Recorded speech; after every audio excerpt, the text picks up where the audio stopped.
وصیت 15 ذکر بعد نماز.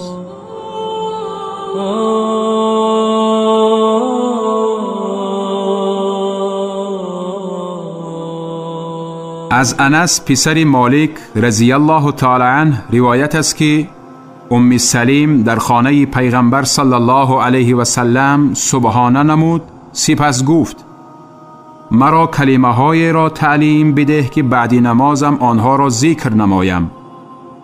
پیغمبر صلی الله علیه و سلم فرمود خدا را 10 مراتب تکبیر بگو، 10 مراتب تسبیح بگو، 10 مراتب حمد بگو، بعد از آن سلام بگو آن مقداری که میخواهی.